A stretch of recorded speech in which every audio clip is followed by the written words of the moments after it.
Hey, what's going on, everybody? Back to knife reviews. Been a little while since I've gotten to these, and I believe I have 4 knives I haven't done videos on that I've received in over the last several months. I forget when my last knife review or knife overview video was, but sorry for the delay. Like I said in my last video, I've been kind of busy with work and moving and some other different things, and just finally had some time today to get some in, so we'll see how many we get done today. This one's going to be obviously on the Hoback Kwaiback Midtech, and I'm very impressed with this knife, so we'll get right into it. Look at that, under a minute and the blade's out. So a lot of things I like about this knife and the process, and Jake in general. I've never met Jake, and I've had just communication with him via email. I've obviously watched his YouTube channel and how he interacts on USN or any other forums that he's on, and Instagram and all that kind of stuff. So he really is seems like a stand-up guy, and this was his first ever mid-tech run of knives that he did, and I was really lucky to get in on it because it really turned out to be almost a full custom. And by that, a lot of you, if you were following him, knew that he was having a lot of issues with the machine shop and some other people that were doing other parts or processes of the knife for him, making it obviously a mid-tech knife. And so in the end, he actually did a lot more hand finishing and hand work on these knives than he originally planned to, making them a much more custom feel to them. Now, I've handled the full custom Kwaibacks from my times at Wieners Steel get-togethers, and I handled the prototype version of this actually, and this version, the end product, is actually far better than the prototype. Not that the prototype was bad in any way, but he really took it to another level with this. So some of the things we talked about on the prototype were that the way this end piece was done, you could actually, if you really tried, catch your finger on the blade right here. And now you can see in the full end version product one, there's no way that that can happen. The blade is fully set in the handles, no issues there. Some of the finishing on it, I think we thought on the insides was a little rough or catchy, and now you can see on this final version, no, totally smooth and nice. Additionally, with these knives, he made additional options. So everyone was saying, oh, this looks a little too plain, the pivot bolt, and we want a full custom version of that. So he made an offering. You can actually buy from him the custom Kwaiback piece. Now for me, I actually kind of like having this, so if I ever did need to adjust the knife or do any changes to it, it's very easy, and that was the intent. You could take a dime or anything you had, a regular flathead screwdriver, undo it. It's very easy to take apart, and I think with the industrial look of this knife, it doesn't really take anything away from it. The other thing, which I did kind of like and miss, is that obviously with the mid-techs he did standoffs instead of a backspacer, and his backspacers are pretty legit, awesome looking. And he does offer it, you can purchase it, and once again, I just didn't feel at this time I wanted to, make a change on it or have to take it apart and put a new backspacer in, but he does offer it, which is a great option and you can get. Thirdly, he offered a different pocket clip. So this is the mid-tech pocket clip. I have no issues with it. I think it looks great. Good retention on it. I like the cutout because I think it does give you a little bit grip if you do reach lower in your pocket, which you don't have to because you do have a decent amount sticking out. But it catches your finger right in there, so you can grab onto it and pull it out of the pocket that much easier. But he does have the full custom version with the Jake Hoback little hatchet or axe on it, in full titanium that obviously you could then send out to get anodized or something like that if you wanted to. But really, the action of this knife is fantastic. You can see how smooth it is, drops right in. The Hoback rolling D10 obviously, but even if you're not just dropping it, if you're just closing it, you can see there's just no friction anywhere on it, no hot spots as far as it closing or opening. Feel in the hand is awesome. Size-wise, I think it's a good size knife. Probably slightly bigger than what I like to carry. I like having big knives in my collection, but as far as carrying knives, I do like them a little bit smaller. But the nice thing about this is because of how slim it is. You can see there's not a giant blade sticking out here. It fits right in the handles and is very slim going in and out of the pocket. Obviously, I prefer a deeper pocket carry just because I do like to have it concealed pretty much. But as far as utility goes and ease of taking out of the pocket, obviously this is perfect, having this little piece to grab onto it and take it right out.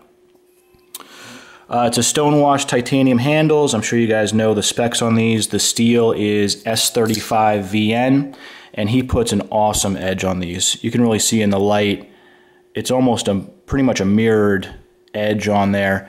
Very sharp. I don't actually have any paper here to do a cut test on. That's how unprepared I am, that I haven't done a video in a while, that I didn't bring all the things out for it. Really nice stonewash, obviously, on the blade that matches the handles. The look of it looks exactly like the regular Kwaibacks, the custom versions, and like I said, this is pretty much as close to a custom as you can get, and the price point on these I felt was very reasonable compared to what's been going on in the knife industry with some other mid-techs coming out and some of the price points there, and especially compared to what the original maker's price for the custom was on this.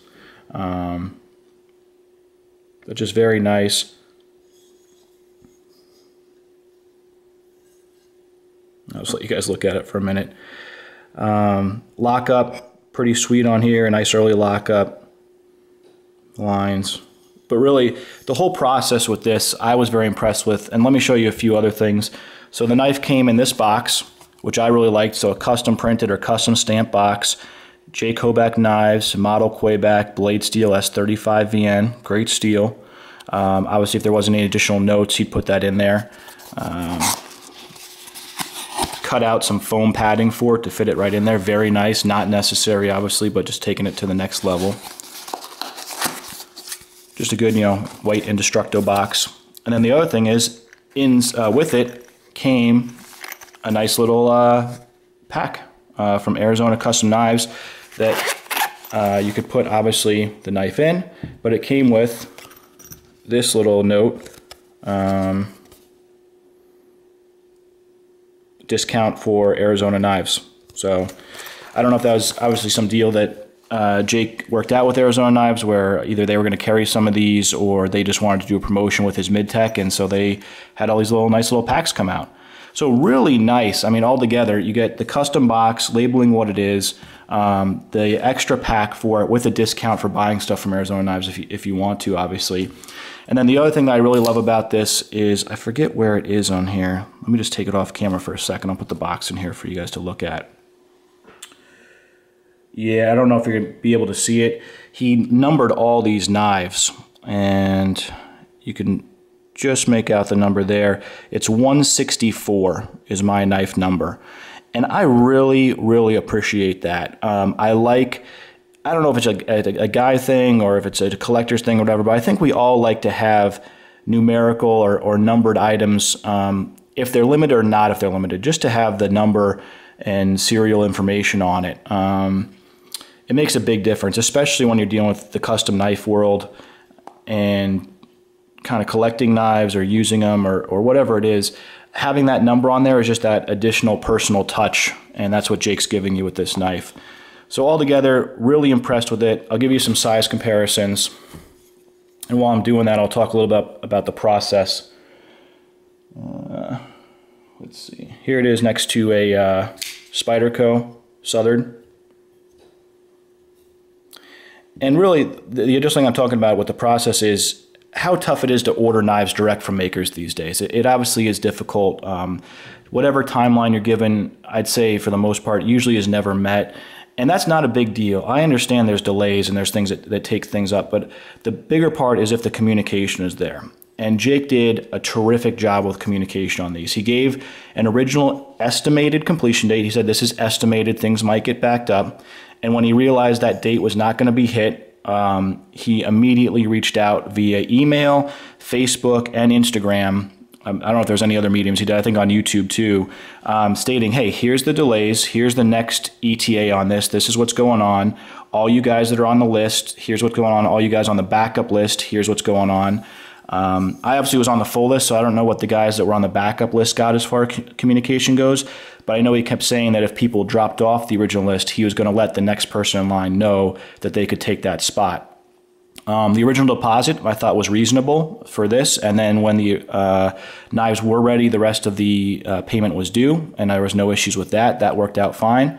And I think the overall delay from the original time these were supposed to come was maybe 2 months. So I forget when we originally ordered these, but whatever the estimated time was, I think it ended up being 2 months later than that, 2 or 3 months later than that. And he shipped them out based on the order you were in. So if you were the first person on the list, you got the knife first. The minute he completed it, he sent it out to you, because I know it came in batches. So I think it was batches of 25 or 20 at a time. So like the first 20 guys got theirs, and then a week later the next 20, and so on and so forth. And it seemed to work pretty well. So I was very pleased with that. His email communication was great, the updates, and then getting the knife and getting it exactly how it was originally presented, even better, was awesome. So there's just a size comparison for you guys with that, and I'll do one with a larger knife. Here's the Lansky X9, obviously a much beefier knife, but blade length, I believe this is 4 inches, or just about 4 inches. You can see almost the same. So awesome job by Jake. I think he's doing a Midtech run of A15s or A10s next.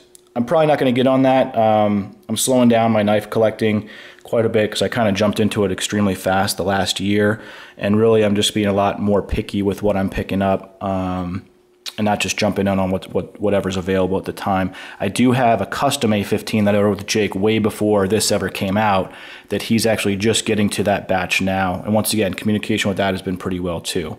So I should be getting a custom A15, which I believe is the largest knife he makes. I don't know what time soon, but I know they're in the process of being made. So that's it. Like I said, I'm going to try and keep these videos much shorter than my other ones used to be, just based on the fact that me watching YouTube videos, I know that pretty much 10 to 15 minutes is the max that I like to click on. If I see videos longer than that, I'm usually not jumping on them right away because I don't know at what point they'll talk about what I'm interested in. So hopefully this is good and you guys all like it. And let me know if you have any questions or comments, leave them below. Thanks. Peace.